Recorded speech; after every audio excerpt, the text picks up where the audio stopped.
आज जब संसद सत्र शुरू हुआ तो थोड़ी देर बाद ही स्थगित हो गया। उसके बाद कंगना रनावत मैडम ने बाहर निकलकर एक बयान दिया। उन्होंने कहा कि राहुल गांधी पहले सीजेपी प्रोटेस्ट पर चर्चा चाहते थे, लेकिन जब अब सरकार चर्चा करने के लिए तैयार है तो वो भगोड़े बने हुए हैं। उनका कहना था कि सरकार इतने दिनों से संसद चलाना चाहती है, लेकिन अपोजिशन पार्टियां संसद चलने नहीं देना चाह रही हैं। उनका ये बयान ऐसे समय पर आया है जब अपोजिशन पार्टियां पूरी तरीके से इस बात पर अड़ी हुई हैं कि सबसे पहले ये चर्चा होनी चाहिए कि सीजेपी प्रोटेस्ट में पैलेट गन किसने चलवाई, उसको जवाबदेह ठहराना चाहिए। अपोजिशन का साफ कहना है कि इस चीज़ की जवाबदेही तय होनी चाहिए कि ये पैलेट गन किसके कहने पर चली। अगर किसी पुलिस वाले ने अपनी मनमर्जी से चलाई है तो उसको जवाबदेह ठहराना जरूरी है। अगर ये डीएम एसडीएम के आदेश पर चली है तो उनको जवाबदेह ठहराना जरूरी है। और यह अगर होम मिनिस्टर अमित शाह के कहने पर चलाई गई है तो उनको जवाबदेह ठहराना जरूरी है। लेकिन अभी तक होम मिनिस्टर अमित शाह संसद में नहीं आ रहे हैं। 2-3 दिन का सत्र और बाकी है, शायद वो आएंगे या नहीं आएंगे। कंगना रनावत मैडम ने यह बयान उस लिहाज से दिया हो जिसमें सरकार ने पिछले दिनों कहा था कि सरकार पूरी तरीके से चर्चा करने के लिए तैयार है, लेकिन जब आज संसद सत्र शुरू हुआ तो उसमें कुछ ऐसा रुख दिखा नहीं कि सरकार सीजेपी प्रोटेस्ट पर चर्चा करने के लिए तैयार है।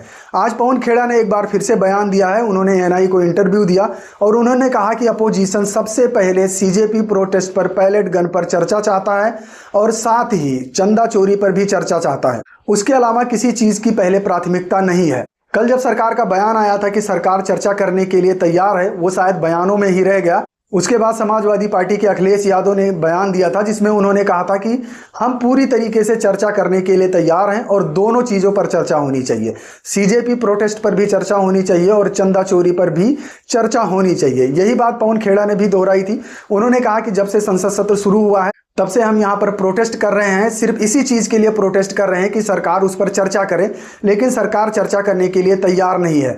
अब कंगना रनावत मैडम ने कहाँ से ये खबर निकाली कि अपोजिशन उस पर चर्चा करने के लिए तैयार नहीं है? शायद वो कल का बयान रेफर कर रही होंगी कि सरकार चर्चा करने के लिए तैयार है, उसी पर जोर दे रही हैं। लेकिन बाकी किसी नेता ने इस पर जोर नहीं दिया कि सरकार पूरी तरीके से चर्चा करने के लिए तैयार है।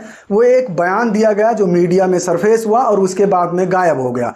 आज संसद में इस चीज़ की किसी भी तरीके से बहस नहीं हुई। किसी ने उस मुद्दे को सरकार की तरफ से नहीं उठाया कि हम सीजेपी प्रोटेस्ट और चंदा चोरी पर चर्चा करने के लिए तैयार हैं और अपोजिशन इस पे चर्चा होने नहीं दे रहा है।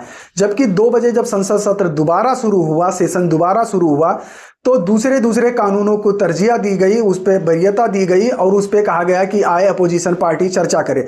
लेकिन अपोजिशन पार्टी फिर चर्चा करने के लिए तैयार नहीं थी बाकी चीज़ों पर। उसकी सबसे पहली प्राथमिकता ये थी कि सबसे पहले सीजेपी प्रोटेस्ट पर चर्चा हो, चंदा चोरी पर चर्चा हो, उसके बाद में किसी चीज़ पर चर्चा हो। तो ये गहमा गहमी अभी तक जारी है। 2-3 दिन का सत्र और बचा है। इस 2-3 दिन में मुझे नहीं लगता कि ये इस पर कोई चर्चा होगी या नहीं होगी, या हो सकता है लास्ट डे किसी 2-3 घंटे के लिए, 4 घंटे के लिए मौका दिया जाए और अमित शाह जी आके बयान दें। क्योंकि ऐसा पहली बार हो रहा है कि अपोजिशन पार्टियां मांग करें और सरकार की तरफ से कोई बयान देने ना आए, खासकर अमित शाह। वैसे ऐसा कभी हुआ नहीं है कि अपोजिशन पार्टियां किसी चीज़ की मांग करें और अमित शाह संसद में आकर बयान ना दें। लेकिन लगता है कि इस बार वो फंस गए हैं और सीजेपी प्रोटेस्ट में जो पैलेट गन चली है उसकी जवाबदेही शायद उनको मुश्किल हो रही है। लेकिन देखते हैं 2 दिन में कि वो बयान देते हैं या नहीं देते हैं। बाकी आप लोग अपना ध्यान रखिए। धन्यवाद।